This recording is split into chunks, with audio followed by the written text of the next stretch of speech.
Olá, aspirantes e psicanalistas, seja mais bem-vindo ao nosso último vídeo do volume 2 dos estudos de casos histéricos de Sigmund Freud. Não é o último vídeo do curso, é o último vídeo do volume 2, né, dos estudos sobre os casos histéricos, né? Então, convido você, meu caro aspirante, analista, a ler comigo na página 281. Psicoterapia da histeria, Freud. Em nossa comunicação preliminar, relatamos como no curso de nossa pesquisa sobre a etiologia dos sintomas histéricos,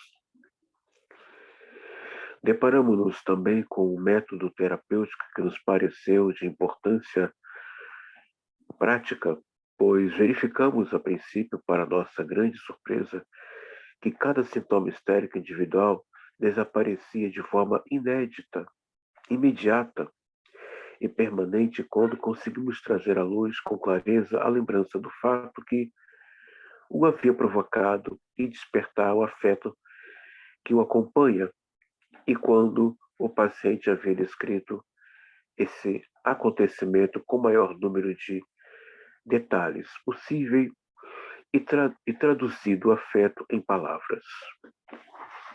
A gente vai perceber que desde o último trecho desse primeiro capítulo desse volume, Freud vai falar que o que sustenta o trauma é o afeto. Ele vai ficar nessa temática o tempo todo na obra dele. É interessante que o Lacan tem uma fala na obra dele assim: não se fala outra coisa no set analítico que não seja amor. Não se fala outra coisa. Essa coisa que você prometeu me dar e não me deu, que é o afeto, que é o carinho, que é o amor, que é o acolhimento. É isso que a gente na clínica temos que ter. Uma escuta pelo afeto, uma escuta de afeto.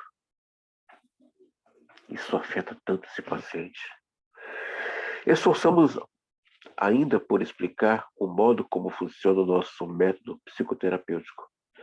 Ele põe termo à força atuante da representação que não fora abreagida no primeiro momento, ao permitir que seu fato estrangulado encontre uma saída através da fala. Submete a representação à correção associativa ao introduzi-la na consciência normal, ou eliminá-la sob sugestão do médico, como se faz no sonambulismo acompanhado de amnésia. A importância da fala na clínica para esse paciente. Há momentos que o nosso paciente não quer uma pontuação teórica. Há momentos que ele só quer a escuta de um bom, nem do analista ele quer. Eu já vivi essa experiência na clínica. Quando o meu paciente só queria apenas uma simples escuta, e não o analista. É preciso ter essa sensibilidade, saber em que momento você só tem que ter a escuta. Só isso. Para esse sujeito que está sofrendo, angustiado.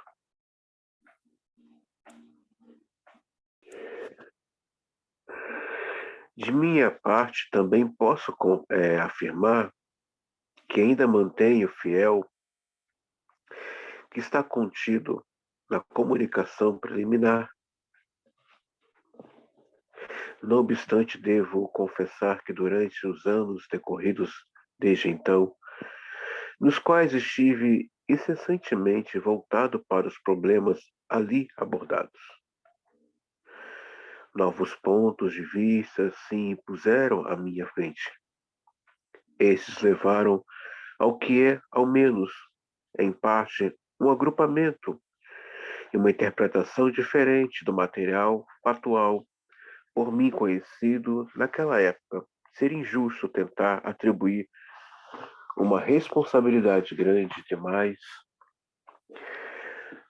por transformação ao meu estimado amigo Dr. Joseph Brauer. Por este motivo, as considerações que seguem são formuladas principalmente em meu próprio nome. Quando tentei aplicar a um número de relativamente grande de pacientes o método Brauer do tratamento de sintomas histéricos, pela investigação ab-reação destes sob hipnose, defrontei-me com duas dificuldades. Eu lidar com elas, fui levado a fazer uma alteração tanto na minha técnica quanto na minha visão dos fatos. Verifiquei que nem todas as pessoas que exibem sintomas histéricos indiscutíveis e que muito provavelmente eram regidas pelo mesmo mecanismo psíquico podiam ser hipnotizadas. 2. Vi-me forçado a tomar uma posição quanto à questão do que afinal caracteriza essencialmente a histeria e do que a distingue de outras neuroses. Lembrando que o volume 2 levou 12 anos para ser escrito, tá, gente? De pesquisa sobre histeria, Freud, juntamente com Brauer, tinha 8 anos de pesquisa. 8 anos. O que mostra que eram médicos, era uma pessoa muito empenhada, muito comprometida com o que estava fazendo. Essa é a diferença de alguém que está clinicando por clinicar e de alguém que está tentando entender as causas do sofrimento do seu paciente. Isso é importantíssimo. Há analistas e analistas. Vamos deixar isso bem claro, tá, gente? Deixarei para depois meu relato de como superei a primeira dessas duas dificuldades e qual dela aprendi e começarei a descrever a atitude de que adotei em minha prática diária. Em relação ao segundo problema, é muito difícil obter uma visão clara de um caso de neurose antes de tê-lo submetido a uma análise minuciosa. Uma análise que na verdade só pode ser efetuada pelo uso do método Brauer, mas a decisão sobre o diagnóstico e a forma de terapia a ser adotada tem de ser tomada antes de chegar a qualquer conhecimento assim minucioso do caso.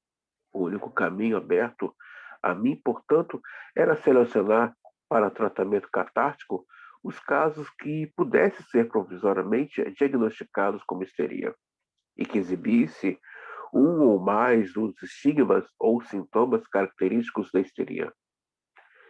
Ocorreu então algumas vezes que, apesar do diagnóstico de histeria, os resultados terapêuticos se revelaram muito escassos e nem mesmo a análise trazia à luz nada do significativo. Em outras ocasiões, ainda tentei aplicar o método de tratamento de Brauer a casos de neurose que ninguém poderia confundir com histeria. E assim verifiquei que eles podiam ser influenciados e, na verdade, esclarecidos. Tive essa experiência, por exemplo, com as ideias obsessivas. Percebam que eles tinham a pesquisa em mão de pacientes neuróticos histéricos. Toda a obra do Freud vai se deparar com pacientes de ordem. Freud teve mais de 20 pacientes com essa demanda histérica. Mas somente esses casos que aparecem aqui foram selecionados dentre muitas outras pacientes que ele teve. Há outros casos clínicos de Freud que não aparecem aqui, mas dá para se perceber o quanto Freud era dedicado à causa. Sim, à causa. A clínica psicanalítica é uma causa. A causa da dor, sofrimento. É nisso que o analista está comprometido.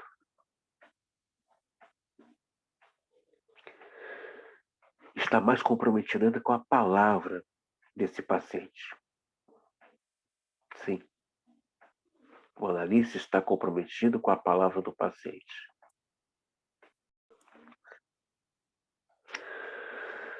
Ideias obsessivas autênticas do tipo, em casos sem um único traço de lembrança histérica. Consequentemente, o mecanismo psíquico revelado pela comunicação preliminar não poderia ser patogênico na histeria, nem tampouco consegui decidir-me apenas para observar aquele mecanismo como critério. E a englobar todas essas neuroses na histeria. Acabei encontrando uma saída para todas essas dúvidas através do plano de tratar todas as outras neuroses em questão da mesma forma que a histeria. Determinei-me a investigar sua etiologia e a natureza de seu mecanismo psíquico em cada caso e a deixar na dependência do resultado dessa investigação a decisão quanto a se o diagnóstico de histeria se justificava. Percebam, Freud não estava confortado nesse lugar de médico neurologista. Perceba que ele se coloca numa pesquisa que durou quase 8 anos, fazer um trabalho minucioso sobre o que era realmente a histeria. Nós, analistas, temos esse dever para com o nosso paciente, de pesquisar, de analisar.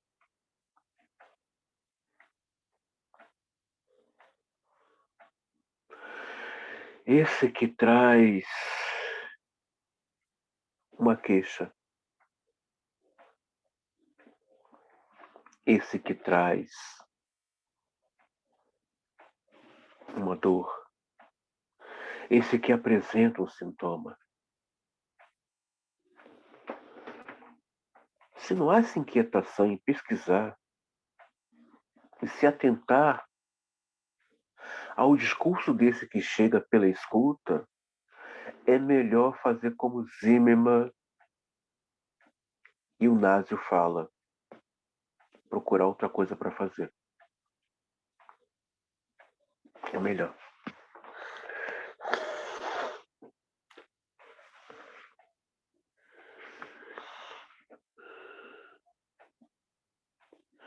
Assim, partindo do método Brown, vi-me envolvido em considerações sobre a etiologia do mecanismo das neuroses em geral. Tive sorte o bastante para chegar em alguns resultados úteis num prazo relativamente curto. Em primeiro lugar, fui obrigado a reconhecer que, na medida em que se possa falar em causas determinantes que levam à aquisição das neuroses, sua etiologia deve ser baseada em fatores sexuais. Seguiu-se a descoberta de que diferentes fatores sexuais, no sentido mais geral, produzem diferentes quadros de distúrbios neuróticos. Tornou-se então possível, na medida em que essa relação era confirmada, correr o risco de utilizar a etiologia com o objetivo de caracterizar as neuroses e de fazer uma distinção nítida entre os quadros clínicos de várias neuroses, quando as características etiológicas coincidiam sistematicamente com as clínicas. E isso era naturalmente justificável. Página 383, tá, gente?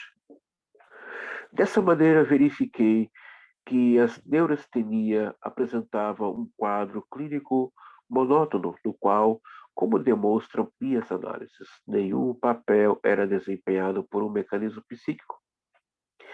Havia uma nítida distinção entre a neurastenia e a neurose obsessiva, a neurose de ideias, obsessiva propriamente dita. Nessa última, pude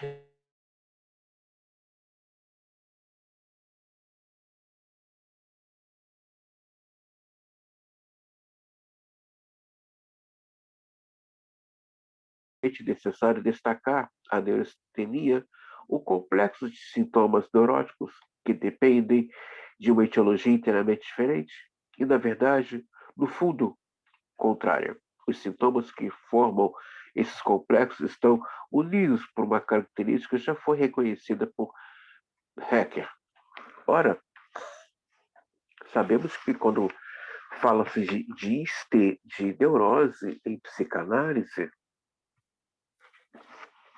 é preciso classificar de qual neurose você está falando. Não, meu paciente é neurótico, tá, mas que neurose ele carrega? Neurose infantil,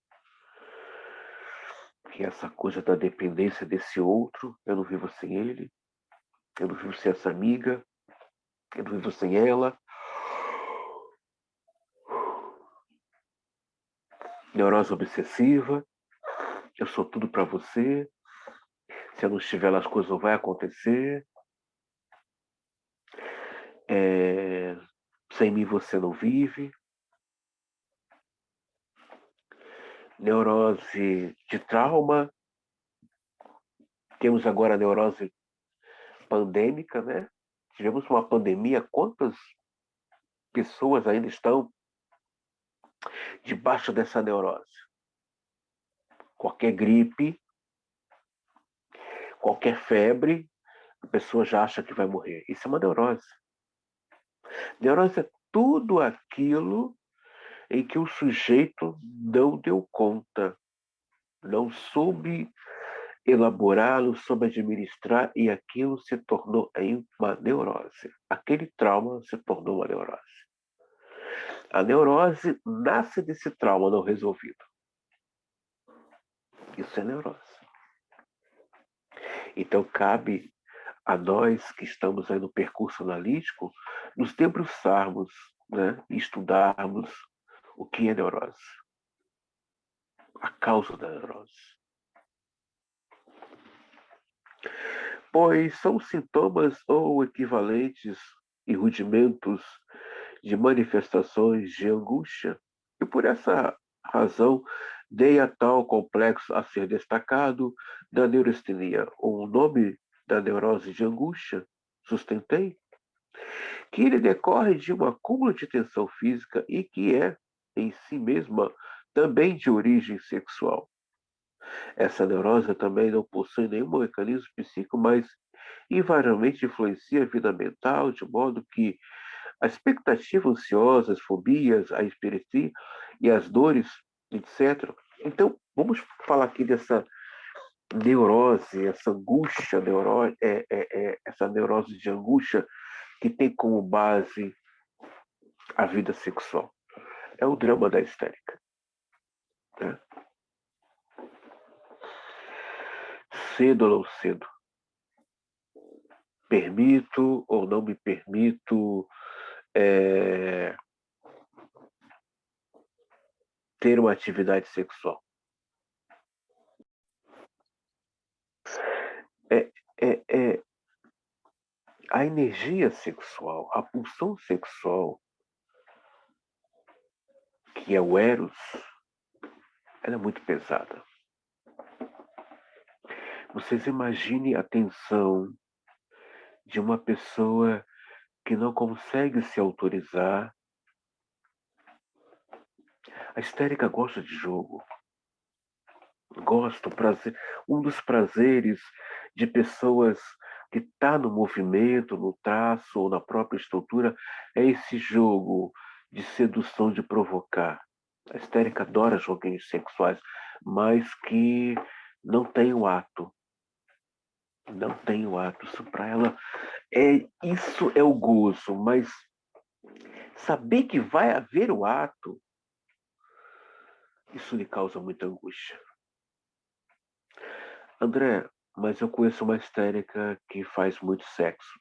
Veja realmente que ela está fazendo sexo. Às vezes pode ser um perverso. E detalhe, ela não faz sexo porque o ama. Ela faz sexo com este que lhe provoca dor, que lhe provoca falta.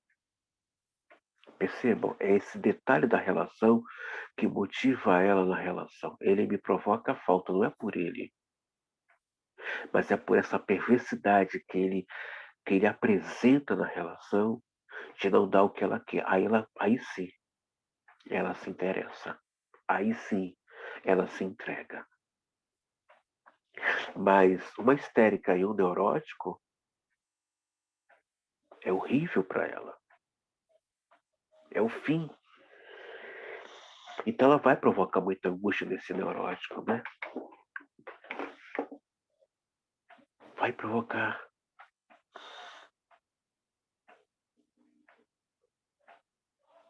Então, esse corpo acaba adoecendo. Ela gosta de jogos. Toda pessoa portadora dessa estrutura histérica adora joguinhos. Claro, não vai ter ato, né? Mas vai ter um joguinho. Isso para ela ou para ele é muito excitante, né? Vamos saindo, vamos sair, vamos se vendo, vamos se ver. Você me quer, você não me quer. Hoje você fala comigo, amanhã você não fala. São jogos excitantes.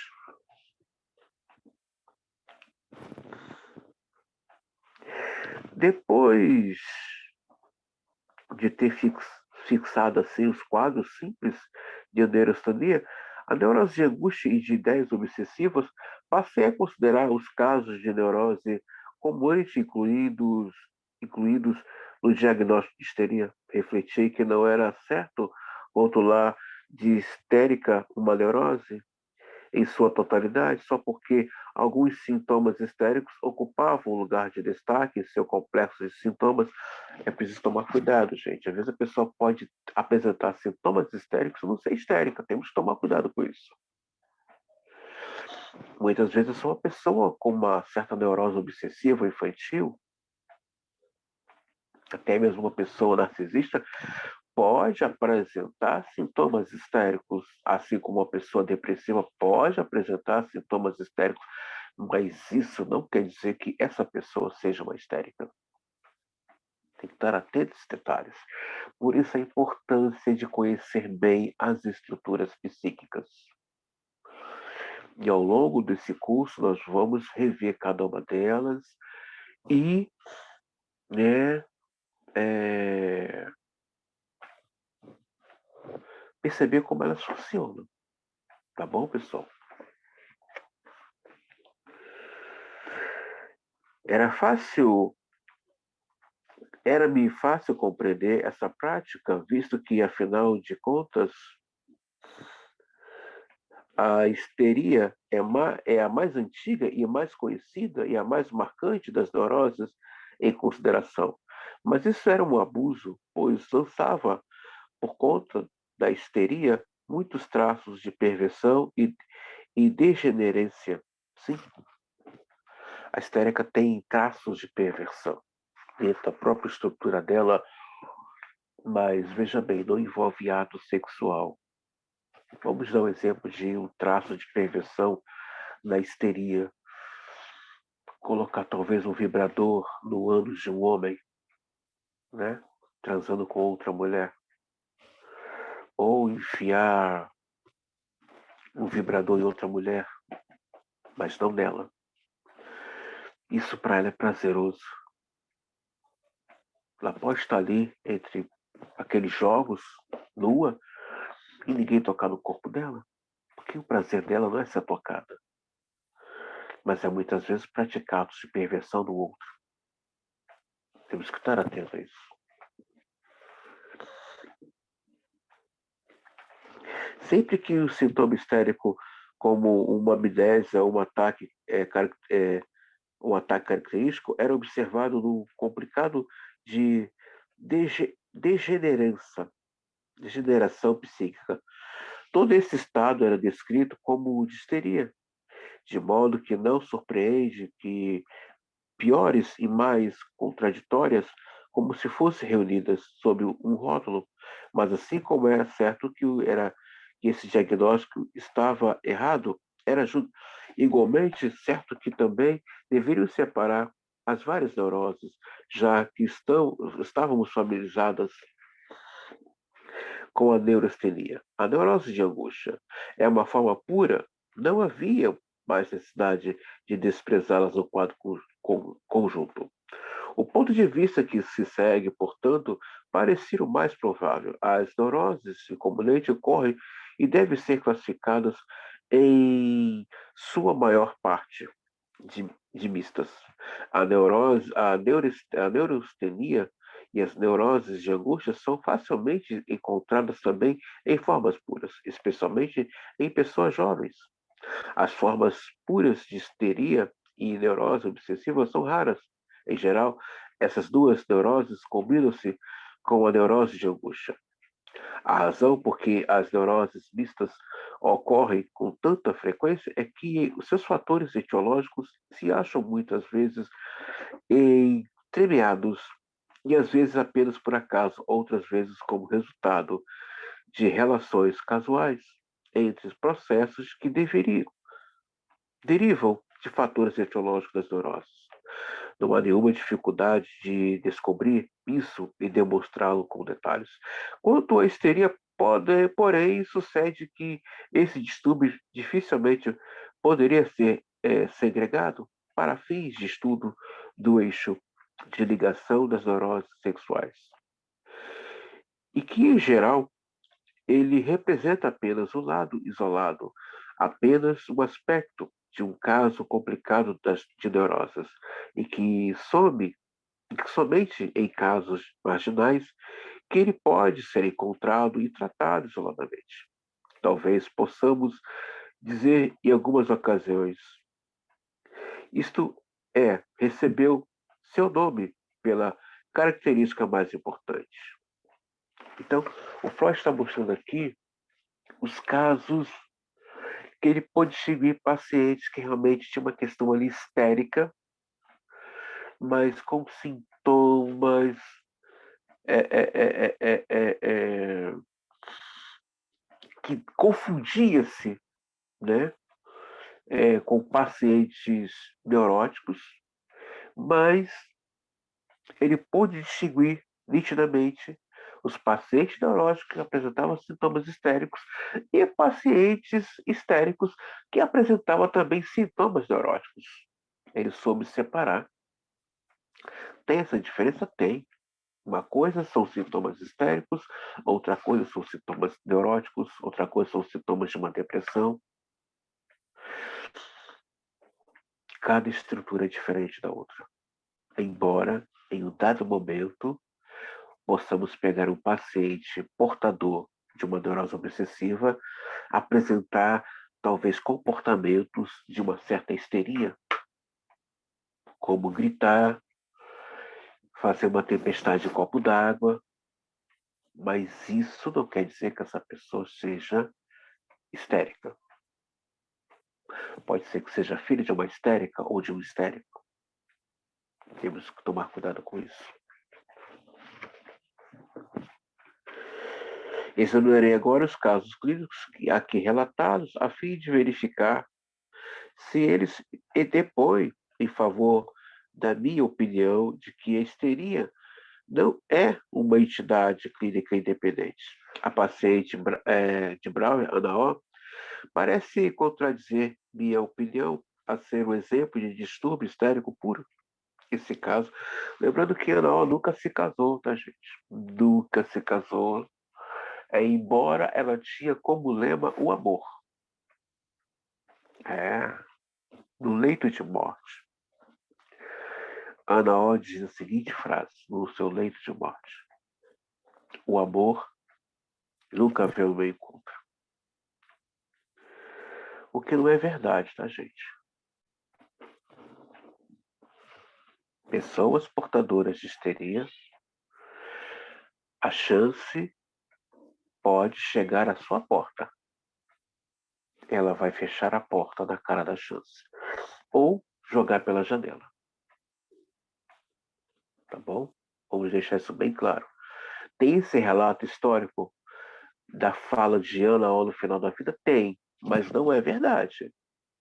O amor bate, sim, a porta da histérica, a felicidade chega até elas, mas elas jogam pela janela. Parece esse caso, porém, que foi tão útil para o nosso conhecimento da histeria, não foi de modo algum considerado o seu observador do ponto de vista de uma neurose sexual, sendo agora inteiramente inútil para esse propósito. Quando comecei a analisar a segunda paciente, senhorita Emifon, a expectativa de que a base da histeria fosse uma neurose sexual estava muito longe de minha mente. Eu acabara de sair da escola de Charcot e encarava a ligação da histeria com o tema da sexualidade como uma espécie de insulto, exatamente como fazem as próprias pacientes. Quando examino minhas notas sobre esse caso, hoje em dia, parece-me não haver nenhuma dúvida de que ele deve ser visto como um caso grave de neurose, de angústia acompanhada de expectativa ansiosa e fobias.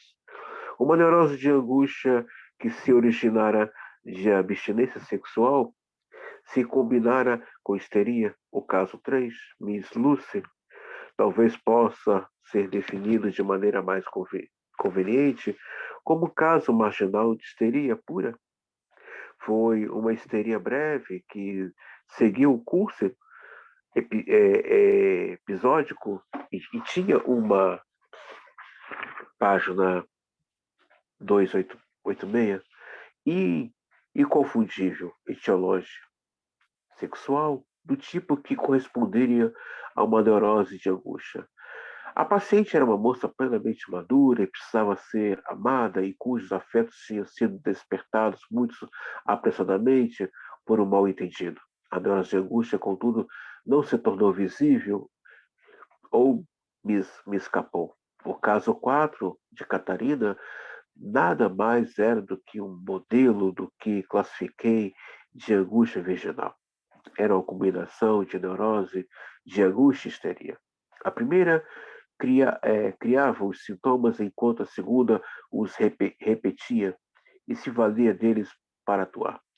A propósito, era um caso típico de um grande número de neuroses de pessoas jovens que são classificadas de histeria. O caso 5, Elizabeth Fong, também não foi investigado como neurose sexual. Pude apenas expressar, sem confirmá-la, a suspeita de que a neurastenia espinhal talvez tivesse constituído sua base. Devo acrescentar, todavia, que nesse meio tempo as histerias puras se tornaram ainda mais raras em minha experiência. Se pude reunir esses 4 casos como de histeria e se relatá-los, pude desprezar os pontos de vista que eram de importância quanto às neuroses sexuais. A razão foi que essas histórias remontam a um tempo algo distante, que Naquela época, eu ainda não submetia tais casos de uma investigação deliberada e minuciosa de sua base sexual neurótica.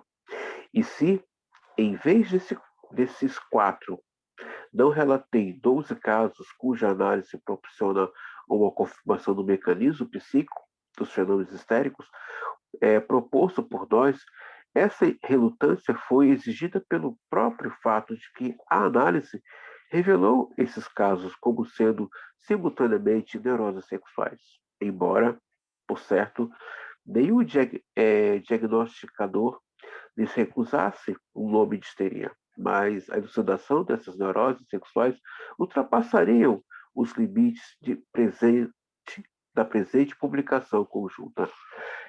Perceba que Freud está relatando quatro casos. Ele diz que tem outros casos que ele estudou, que ele se empenhou, mas ele vai perceber que há quadros de histeria que não tem nada a ver com a questão sexual do sujeito, tem a ver com uma repressão, um abandono muito pesado, né? Como foi o caso da Catarina, como foi o caso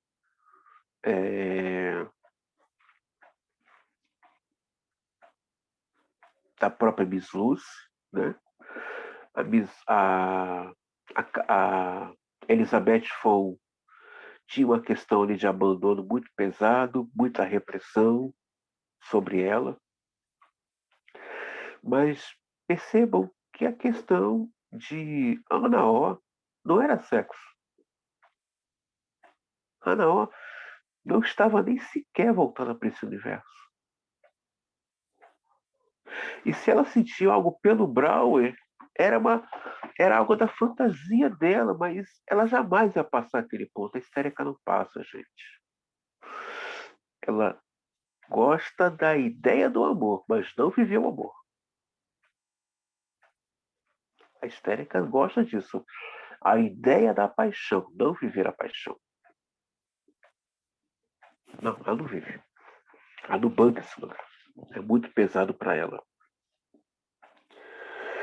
Eu não gostaria que pensasse erroneamente que não deseja admitir que a histeria é uma afecção neurótica independente, que a considero meramente uma manifestação psíquica da neurose de angústia, e que lhe atribuo apenas os sintomas endogênicos, transferindo os sintomas somáticos, como, por exemplo, pontos esterogênicos e anestesias. Para a neurose de angústia, nada disso, em minha opinião, é possível lidar com a histeria liberada de qualquer mistura como algo independente e fazer em todos os aspectos, salvo na terapêutica, pois dessa estamos voltados para uma finalidade prática. Livramos-nos do estado patológico como um todo, e, se em geral, a histeria aparece como componente de uma neurose mista. Essa situação se assemelha àquela que há alguma afecção mista e que a preservação da vida cria um problema que não coincide com o combater a ação de um agente patogênico específico. É muito importante para mim distinguir o papel desempenhado pela histeria no quadro das neuroses mistas, do papel desempenhado pela neurastenia, pela neurose de angústia e assim por diante, pois, uma vez feita essa distinção, poderei expressar de maneira concisa o valor terapêutico do método catártico. E por isso, porque me inclino a arriscar a afirmação de que esse método é, em termos teóricos, perfeitamente capaz de eliminar qualquer sintoma histérico, ao passo que, como será fácil compreender, ele é inteiramente impotente contra os fenômenos de neurastenia e só raramente por vias indiretas é capaz de influenciar os efeitos psíquicos da neurose de angústia. Sua eficácia terapêutica, em qualquer caso específico, dependerá, por conseguinte, de os componentes histéricos de quadro clínico assumirem ou não uma posição de importância prática na comparação com os outros componentes neuróticos. Peraí, André, estou com uma dúvida aqui. Angústia e neurose de angústia? Sim, vamos explicar. Uma coisa é angústia. A neurose de angústia está dizendo é algo que o sujeito não deu conta. A angústia, propriamente dita, não fala daquilo que não deu conta. A angústia fala de algo que eu não sei o que está me faltando. Na neurose de angústia, aquilo que não está dando conta. No caso da histérica, a neurose dela é de angústia. Ela não dá conta desse lugar. A angústia, propriamente dita, é aquilo que eu sinto que está me faltando alguma coisa. Não é no caso da neurose de angústia. Uma coisa é neurose de angústia, outra coisa é a própria angústia. Não podemos confundir as coisas. Existe ainda outro obstáculo, a eficácia do método catártico, que já indicamos a comunicação preliminar. Ela não consegue afetar as causas subjacentes da histeria. Assim, não consegue impedir que novos sintomas tomem o lugar daqueles que foram eliminados. Grosso modo, portanto, cabe-me reivindicar o lugar de destaque no nosso método terapêutico quando empregado dentro do contexto de uma terapia das neuroses, mas eu gostaria de advertir contra a apreciação do seu valor ou de sua aplicação fora desse contexto. Entretanto, uma vez que não posso, nessas páginas, oferecer uma terapia das neuroses do tipo que os clínicos precisam, o que acabo de dizer equivale a adiar minha visão do assunto para uma possível publicação anterior. Penso, no entanto, poder acrescentar as seguintes observações à guisa de ampliação e elucidação. Nós vamos estudar uma obra especificamente só sobre neurose, tá, gente? Lembrando que esse volume aqui só aparece depois de 12 anos, onde Freud já está completamente mudado o seu discurso, já voltado para essa questão do inconsciente, tá? Foram 8 anos de pesquisa intensa, incessante, em cima do que é histeria, e levou 12 anos para publicar esse livro, tá? E aqui, Freud já está com 40 anos, tá, pessoal? E Brauer já está falecido, tá bom? Não sustento ter, de fato, eliminado todos os sintomas histéricos que me dispus a influenciar pelo método catártico, mas sou da opinião que os obstáculos residiram nas circunstâncias pessoais das pacientes e não se deveram a qualquer questão de teoria. Sinto-me justificado a desconsiderar esses casos mal sucedidos ao formar um juízo sobre o assunto, da mesma forma em, em que o cirurgião despreza os casos de morte ocorridos sob anestesia, devido à hemorragia pós-operatória. É, Ao tomar uma decisão sobre a nova técnica, quando vier a abordar as dificuldades e os efeitos do processo mais adiante, voltarei a uma consideração das falhas oriundas dessa fonte. 2. O método catártico não deve ser considerado sem valor pelo fato de ser sintomático e não casual, pois, a rigor, a terapia causal é, de via de regra, uma terapia profilática. Ela faz com que cesse quaisquer efeitos adicionais do agente nocivo, mas não elimina necessariamente os resultados que esse agente já causou. Em geral, Uma segunda vez do tratamento é necessária para realizar esta segunda tarefa, e nos casos de histeria, o método catártico é de valor inestimável para esse fim. Uma coisa é o paciente que vomita na análise.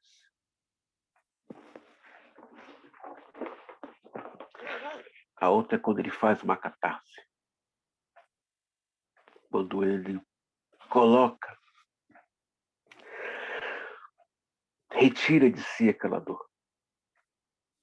A catarse, ela tem efeitos clínicos. O vômito não. É preciso tomar cuidado. Saber se seu paciente está fazendo uma catarse, porque se ele estiver vomitando, ele vai voltar de novo para esse vômito. Sim, vai voltar.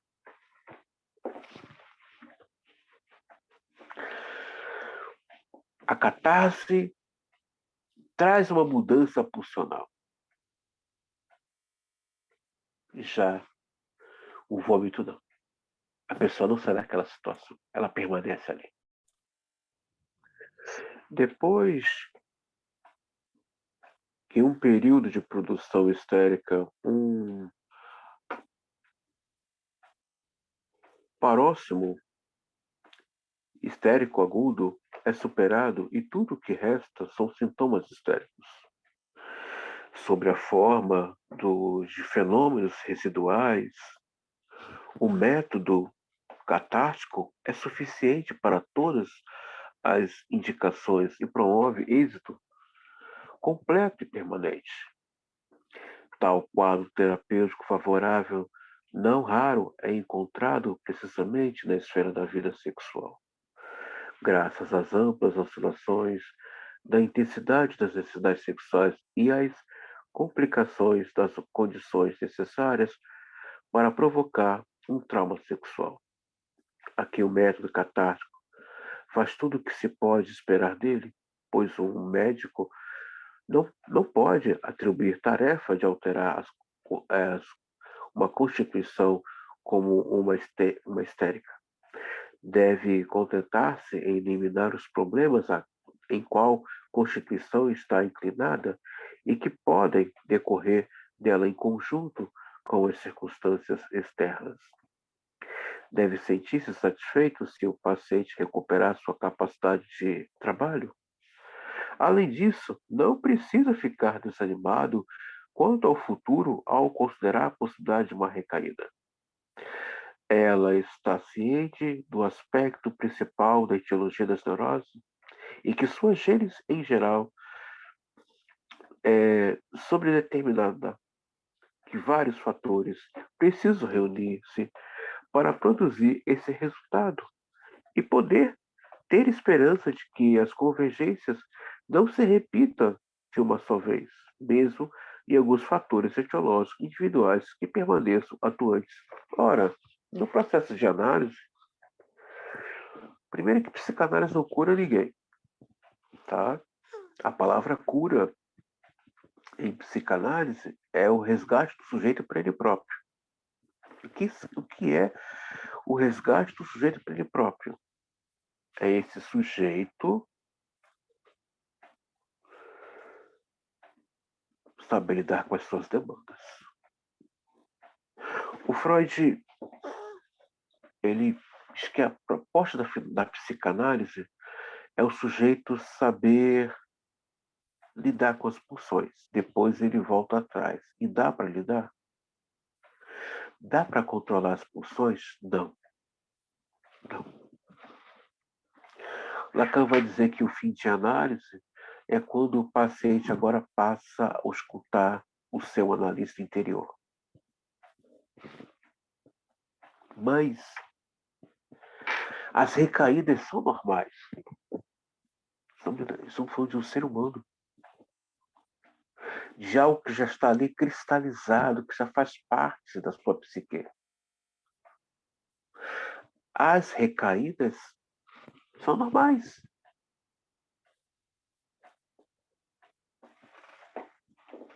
até que o paciente possa aprender a lidar com essas recaídas. Isso é muito natural no processo analítico. Eu acho interessante quando o paciente está muito inserido na análise, que ele fala assim para mim, às vezes, a análise não termina quando você fecha essa câmera ou quando sai do consultório, porque hoje a minha clínica é híbrida, presencial e online. A análise continua porque eu fico remoendo o que fala aqui. Isso é muito gostoso de ouvir, porque a palavra está ali atuando, trabalhando. E eu tenho uma lealdade com a palavra. Eu tenho. Eu, André. E pesquisando ainda mais, me sentindo convocado, invocado para esse lugar, cada vez mais que eu pesquiso sobre a palavra, eu vejo o quanto é rico estar aqui. O quanto o contrato verbal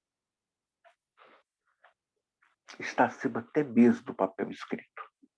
Não que o papel escrito não tenha uma validade, tem validade sim. Mas nada mais gostoso quando o sujeito coloca esse verbo, né, em palavras, em som. Nada mais gostoso que isso. Nada mais gostoso. É importante que o paciente venha falar, é importantíssimo. Talvez eu possa objetar que nos casos de histeria como esse, em que a doença já completou seu curso, os sintomas residuais, de qualquer modo, desaparecem espontaneamente. O sintoma pode desaparecer. Não, estrutura. Estrutura não muda, sintoma muda, tá, gente? O sintoma pode desaparecer, não a estrutura. Ah, a minha paciente, ela tem alguns sintomas estéticos, pode aparecer, mas não a estrutura. Estrutura não muda, estrutura não é afetada.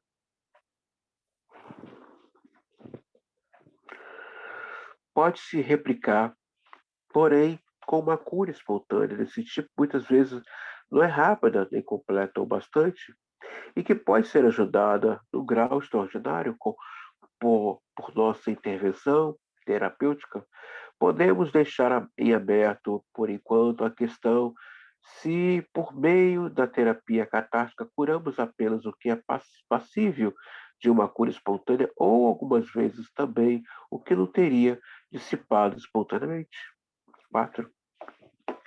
Quando nos defrontamos com uma histeria aguda, o caso esteja atravessando um período de uma produção mais ativa de sintomas histéricos, no qual o ego seja constantemente subjugado pelos produtos da doença. Isto é, durante uma psicose histérica, até mesmo o método catártico fará poucas alterações no aparecimento e na evolução do distúrbio. O que ele está falando aqui? Que o ego fica submetido, né, à doença.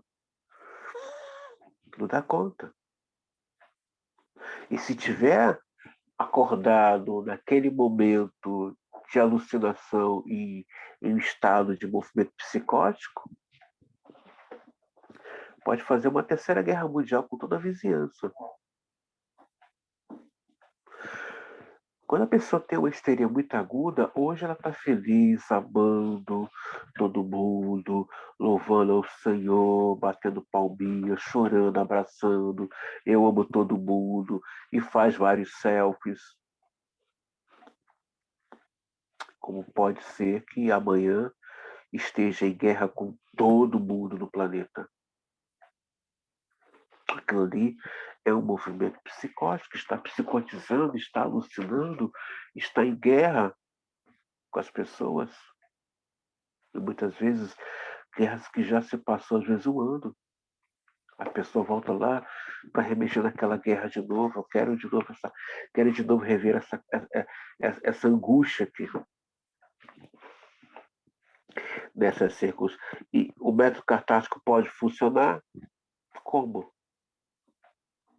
Se a situação é bem grave, bem alta. se não há ali uma capacidade para elaboração. Não há. Pacientes portadores de uma histeria muito elevada dificilmente faz uma catarse numa análise ou vai elaborar alguma questão que é pontuada. Não vai. Não vai. É muito aguda a situação. É de um grau muito elevado. Nessas circunstâncias, vemos que, no que diz respeito à neurose, na mesma posição de um médico que se defronta com uma doença infecciosa aguda, página 289, para quem tem o livro. Os fatores etiológicos realizaram suficientemente seu trabalho numa época que já passou e que está fora do alcance de qualquer influência. E agora, passado o período de incubação, eles se tornaram manifestos. A doença não pode ser interrompida de súbito. Temos de esperar que siga seu curso. E, enquanto isso, tornar a situação do paciente tão favorável quanto possível. Quando durante um período agudo como esse eliminamos os produtos da doença, os sintomas histéricos recém-gerados, devemos também estar preparados para descobrir que aqueles que forem eliminados serão prontamente substituídos por outros. Não será poupado ao médico o sentimento deprimente de estar às voltas com uma tarefa de Sísifo? Todos aqui conhecem o mito de Sísifo, né? Se não sabe, então vou falar para vocês. Sísifo, ele foi castigado pelos deuses a subir com uma rocha eternamente. E quando ele chegava lá, que achava que ia completar sua tarefa, aquela rocha voltava a cair.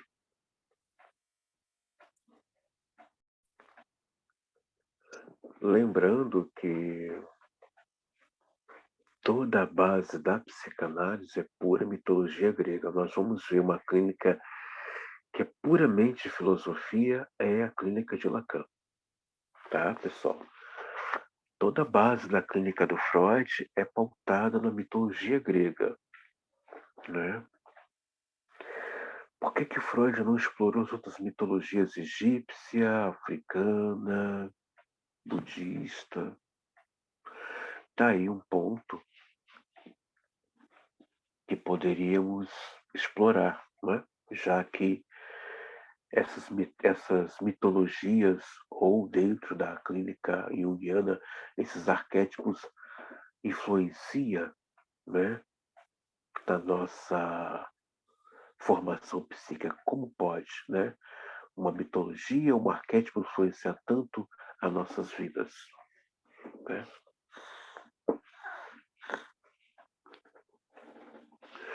O imenso despeito do trabalho e satisfação da família do paciente para que a extensão inevitável de uma neurose aguda não tende a ser tão familiar quanto é o caso análogo de uma moléstia infecciosa aguda.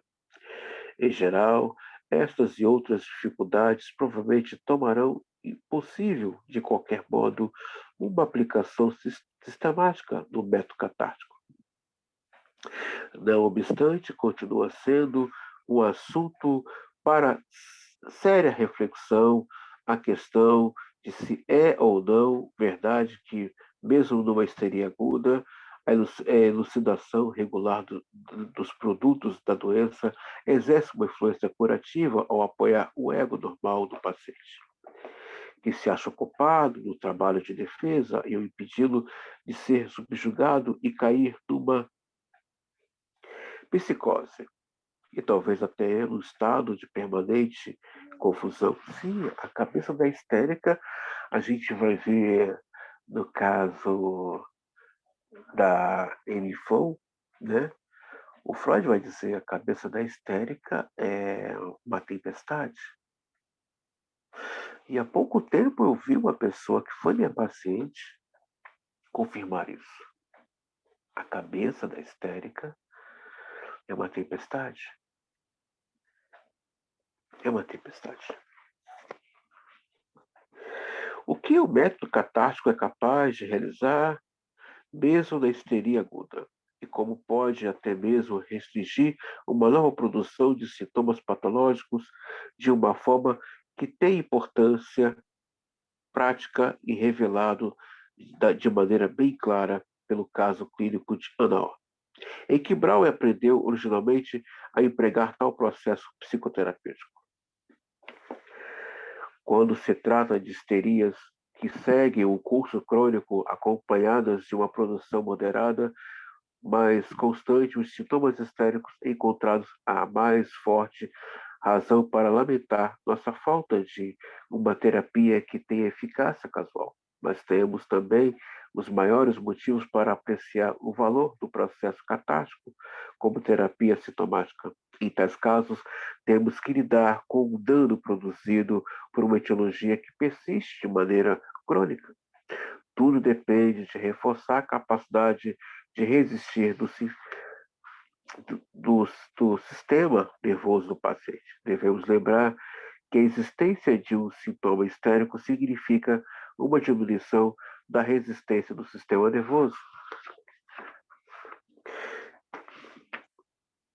e representa o fator que predispõe à histeria.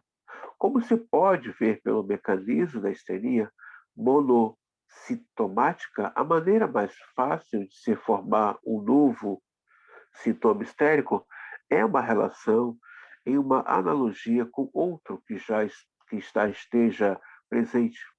O ponto com o sintoma já irrompeu uma vez. Constitui um ponto fraco, onde ele irromperá novamente de vez da vez seguinte. O grupo psíquico que já tenha sido expelido uma vez desempenha o papel de cristal, provocador a partir da qual se inicia com maior facilidade uma cristalização de que uma outra forma não teria ocorrido. Eliminar os sintomas já presentes, desfazer as alterações psíquicas subjacentes a eles devolver aos pacientes toda a sua capacidade de resistência, de modo que possam suportar com êxito os efeitos do agente prejudicial. Muito se pode fazer por esses pacientes através de uma supervisão prolongada e de uma limpeza da chaminé. Grave essa palavra, chaminé.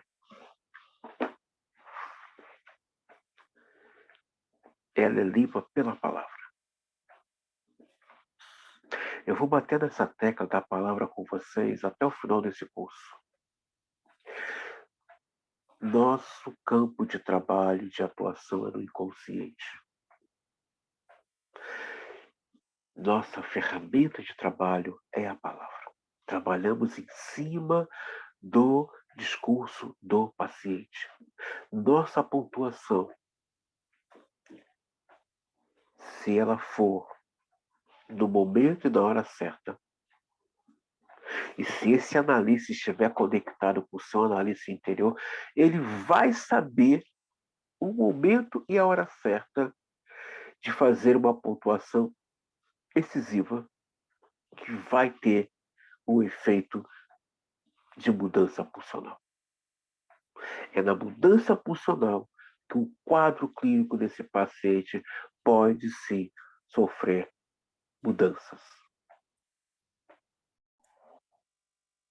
Devo agora considerar a dificuldade e desvantagem do nosso processo terapêutico na medida em que elas são e se tornem óbvias para todos a partir dos casos clínicos relatados antes ou das observações sobre a técnica do método que se segue mais adiante. Irei, sobretudo, enumerar e indicar essas dificuldades e não entrar em pormenores sobre elas.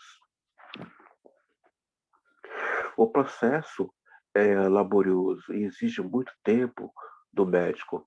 Pressupõe grande interesse pelos acontecimentos psicológicos, mas também o interesse pessoal pelos pacientes. Não consigo me imaginar sondando o mecanismo psíquico de uma histeria de alguém que me causasse a impressão de ser vulgar e repelente, e que, no conhecimento mais íntimo, não fosse capaz de despertar solidariedade humana, ao passo que consigo manter o tratamento de um paciente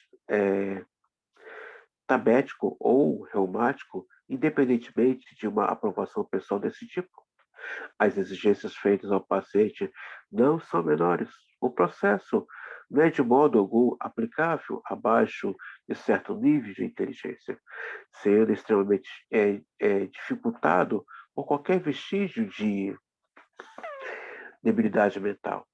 A concordância e a atenção integrais dos pacientes são necessárias, mas, acima de tudo, é preciso contar com a confiança, visto que a análise invariavelmente leva à revelação dos eventos psíquicos mais íntimos e secretos.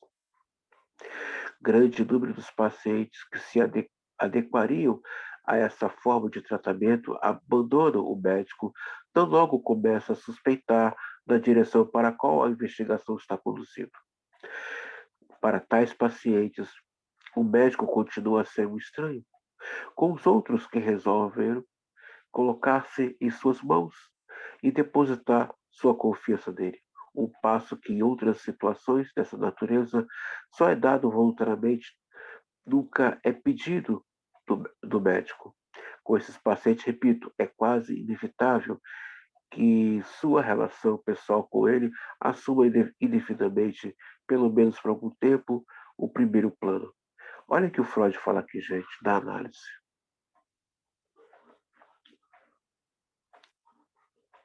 É preciso contar com sua confiança, visto que a análise invariavelmente leva à revelação dos eventos psíquicos mais íntimos e secretos. Ele está falando do inconsciente.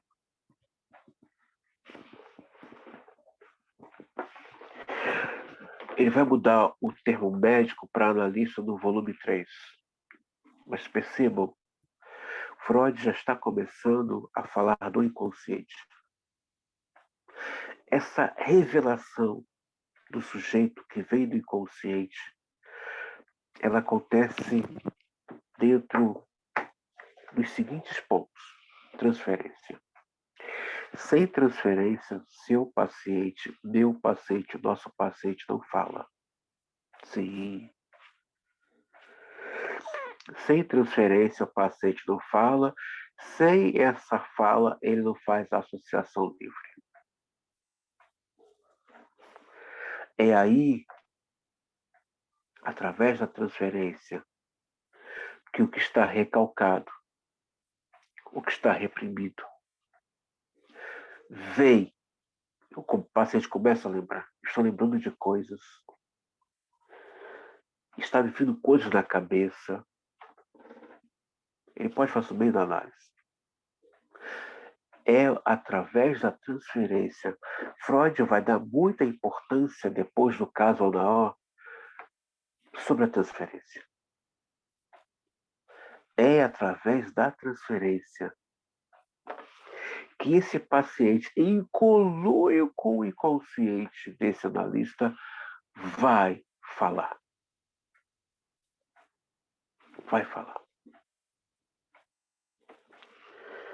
Ele está em conluio, ele está numa aliança, ele está num pacto, ele está num acordo, ele está num contrato. É ali que ele vai falar, é ali que ele vai entrar na associação. Que livro não tem nada, né? Quem está ali realmente dirigindo aquela associação é o próprio inconsciente, tá, pessoal? De livro não tem nada.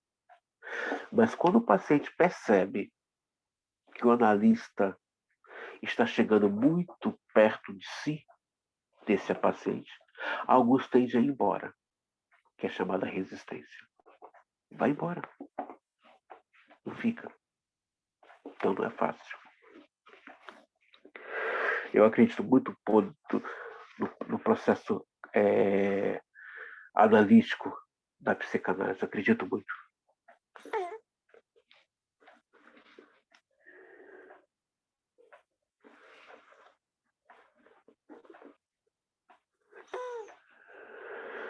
Não penso que faça qualquer diferença essencial nesse sentido, se a hipnose poderá ser utilizada ou se terá que ser contornada, substituída por outra coisa, mas a razão exige que ressaltemos o fato de que nesses obstáculos, embora inseparáveis, de modo que nosso método não pode ser atribuído unicamente a ele.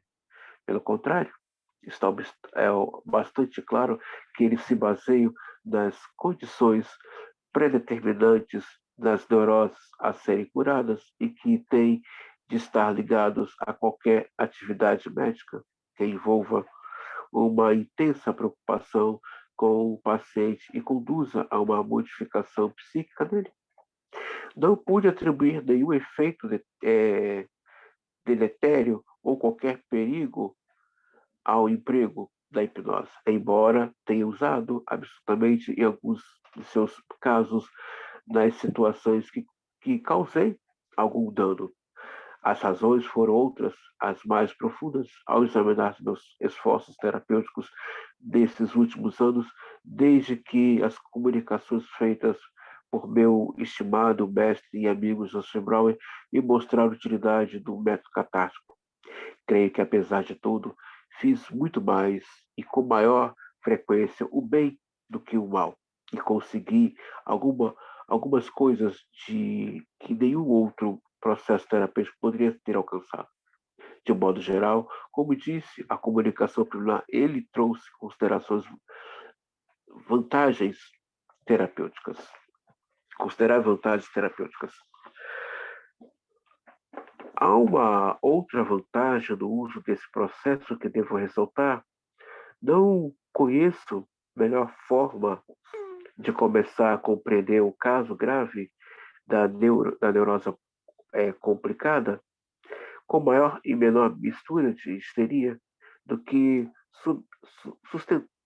submetendo-se submetendo-se a uma análise pelo método de Brauer. A primeira coisa que acontece é o desaparecimento de qualquer coisa que exiba o mecanismo, página 292, tá, pessoal?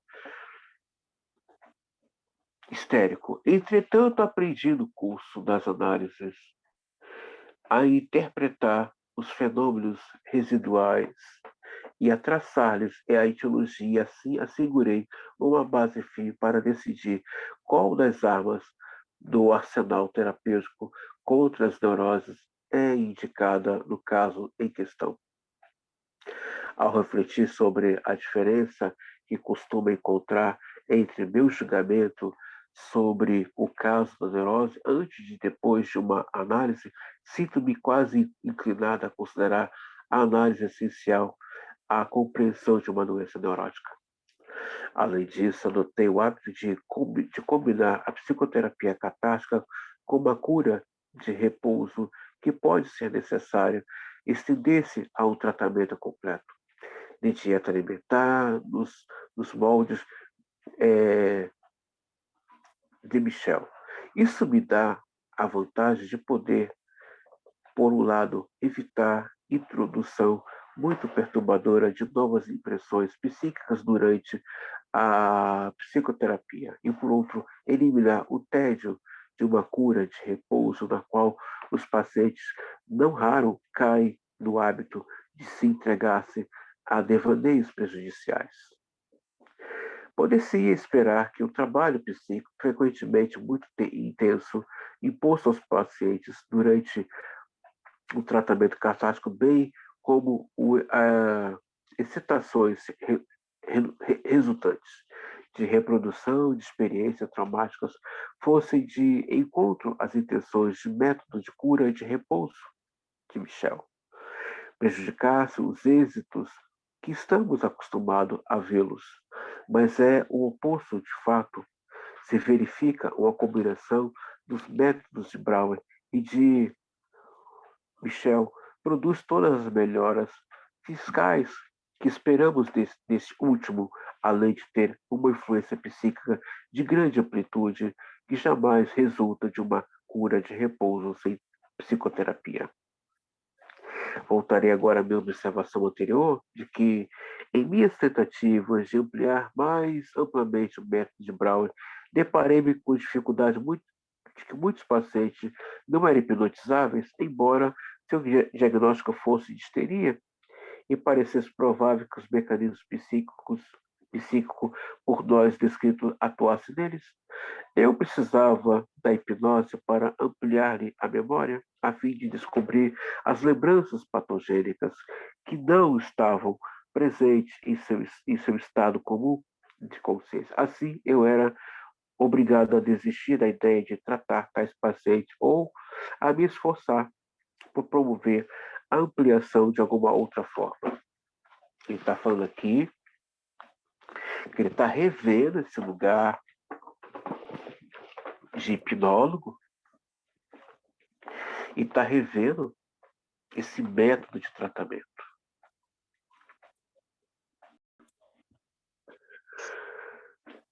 Eu era tão incapaz quanto qualquer outra pessoa de explicar por que uma pessoa pode ser hipnotizada e outra não.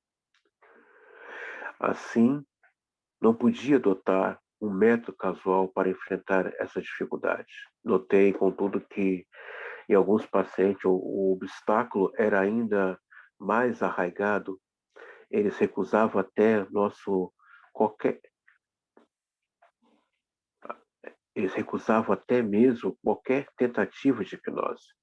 Ocorreu-me então um dia a ideia de que dois ou casos poderiam ser idênticos e de que ambos poderiam significar uma indisposição e que as pessoas não hipnotizáveis eram as que faziam uma objeção psíquica à hipnose, quer sua objeção se expressasse como má vontade ou não. Não está claro para mim se posso manter esse ponto de vista. O problema, porém,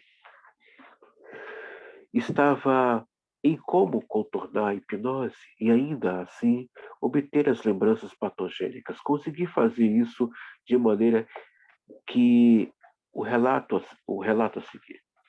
Quando em nossa primeira entrevista eu perguntava aos meus pacientes se recordavam do que tinha originalmente ocasionado o sintoma em questão, em alguns casos eles diziam não saber nada a esse respeito, enquanto em outros traziam à baila algo que descreviam como uma lembrança obscura e não conseguiam prosseguir.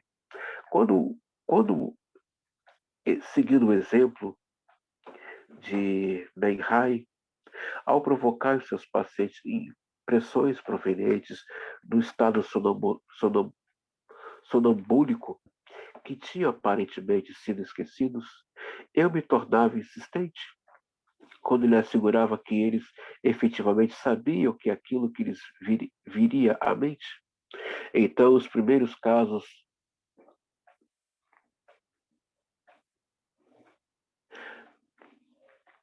de algo que lhe ocorria e outros a lembrança avançava mais um pouco. Depois, eu ficava ainda mais insistente, dizia aos pacientes que se deitassem e fechassem deliberadamente os olhos, a fim de se concentrarem, o que tinha pelo menos alguma semelhança com a hipnose. Verifiquei então que sem hipnose, sem nenhuma hipnose, surgiam novas lembranças que recuavam ainda mais no passado e provavelmente se relacionavam com o nosso tema. Experiências como essas fizeram-me pensar se seria de fato possível trazer à luz, por mera insistência, os grupos patogênicos de representações que, afinal de contas, por certo estavam presentes. É visto que essa insistência exigia esforço de minha parte, e assim sugeria a ideia de que eu tinha de superar uma resistência de situação, conduziu-me de imediato à teoria de que, por meio de meu trabalho psíquico, eu tinha que superar uma força psíquica nos pacientes que se opunha às suas representações patogênicas, se tornassem conscientes. Uma nova compreensão pareceu-me abrir-me ante os meus olhos, quando me ocorreu que esta, sem dúvida, deveria ser a mesma força psíquica que desempenhara um papel na geração dos sintomas histéricos. E que, na época, impedira que a representação patogênica se tornasse consciente. Que espécie de força poderia Descia supor que estivesse em ação ali. E que motivo poderia tê-lo posto em ação? Pude formar com facilidade uma opinião sobre isso, pois se dispunha de algumas análises concluídas em que viera conhecer exemplos de representações que eram patogênicas e que tinham sido esquecidas e expulsas da consciência. A partir desses exemplos, reconheci uma característica universal de tais representações. Eram todas de natureza aflitiva, capazes de despertar afetos de vergonha e autocensura e de dor psíquica, além do o sentimento de estar sendo prejudicado. Eram todas de uma espécie de pessoa preferida não ter experimentado ou que preferia esquecer. De tudo isso, emergiu como de que, de forma automática, a ideia de defesa. Grave aqui.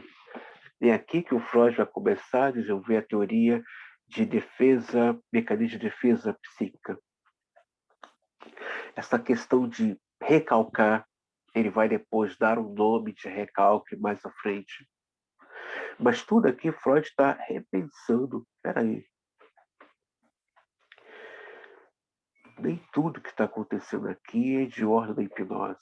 Tem coisas aqui que realmente é o próprio paciente, né? Onde mais à frente ele vai reconhecer a importância da transferência no processo analítico.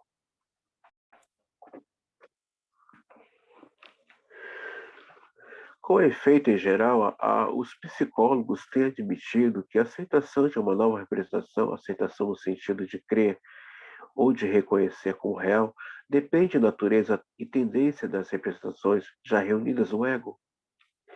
E inventaram nomes técnicos especiais para esse processo de censura que a nova representação deve se submeter-se. O ego do paciente teria sido abordado por uma representação que se mostrara incompatível, ou que provocara por meio do ego uma força de repulsão, cuja finalidade seria defender-se da representação incompatível. Essa defesa seria de fato bem-sucedida? A representação em questão fora forçada para fora da consciência e da memória. Seu traço psíquico foi aparentemente perdido de vista. Não obstante, esse traço teria de estar ali quando eu me esforçava por dirigir a atenção do paciente para ele. Percebia-me sob forma de resistência, de forma de uma força que mostra sobre a forma de repulsão quando o sintoma fora gerado. Ora, se eu pudesse fazer com que parecesse provável que a representação se tornara patogênica precisamente em consequência de sua expulsão e de seu recalcamento, a cadeia pareceria completa. Em várias discussões sobre os nossos casos clínicos, num breve artigo sobre neuropsicose de defesa, tentei esboçar as hipóteses psicológica cuja ligação casual o fato de conversão pode ser demonstrada. Assim, uma força psíquica, uma aversão por parte do ego teria originalmente impedido a receptação patogênica para fora da associação e agora se oporia o seu retorno à memória, o não saber do paciente histérico seria de fato o não querer saber. Grave isso. O não querer poderia, em maior ou menor medida, ser consciente. A tarefa do terapeuta, portanto, está em superar, através de seu trabalho psíquico, essa resistência à associação. Aqui Freud já está inaugurando a psicanálise.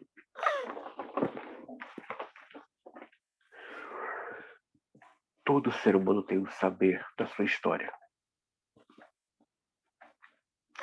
O não querer saber é aquilo que o ego não suporta, é a verdade do sujeito. O não querer saber. Então, eu quero chamar você agora a atenção para perto de mim. Vem cá.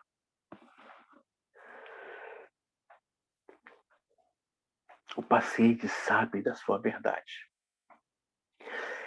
esse saber a sua verdade que está ali, a sua libertação, a sua cura. O não querer saber é insuportável para esse ego. Aquilo que o Bill fala, dar tempo a esse paciente de poder se ver no seu processo analítico.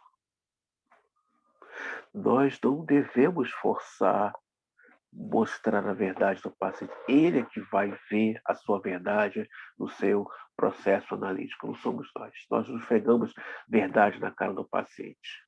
Muito pelo contrário. Nós conduzimos o processo de análise, não conduzimos o paciente.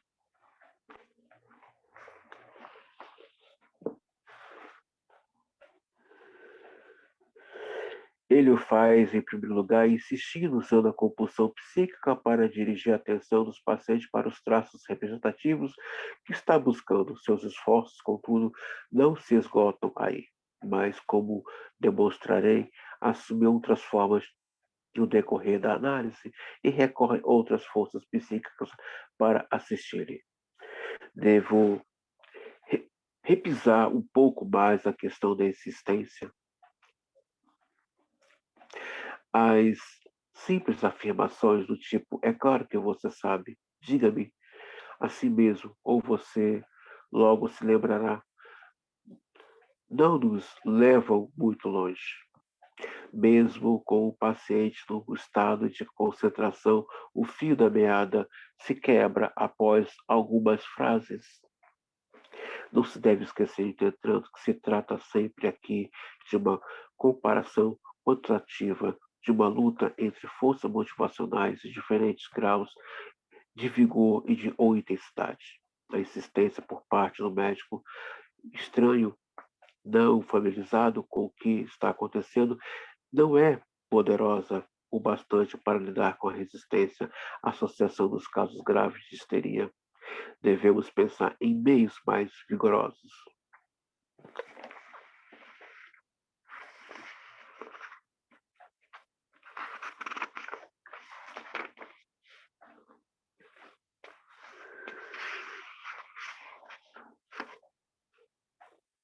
Nessa circunstância, vale-me, em primeiro lugar, de um pequeno artifício técnico.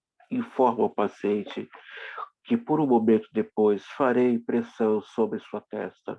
E lhe asseguro que enquanto a pressão durar, ele verá diante de si uma recordação sob forma de um quadro, ou terá em seus pensamentos sob forma de uma ideia que lhe ocorrerá. Lhe peço encarecidamente que se comunique esse quadro ou ideia, quaisquer que sejam, não deve guardá-los para si. Esse caso, acaso achar que não é se querer ou não, são a coisa certa, nem por ser desagradável demais contá-lo. Não deve haver nenhuma crítica, nenhuma reticência, quer por motivos emocionais, quer porque o julgue sem importância. Só assim podemos encontrar aquilo que estamos procurando. Assim o encontraremos infalivelmente.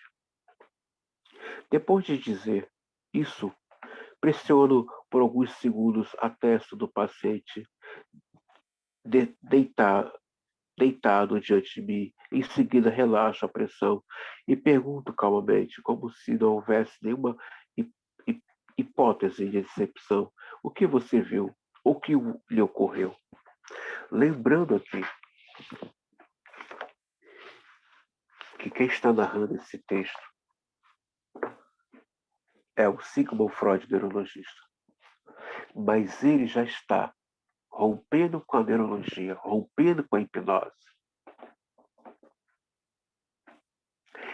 E fazendo um ensaio nessa entrada do mundo do inconsciente. Freud já está falando de análise aqui, Freud já está falando de recalque, Freud já está falando de associação livre, Freud já está falando de resistência, Freud já está falando aqui de ego. Perceba que o discurso do Freud mudou depois dos 4 casos clínicos.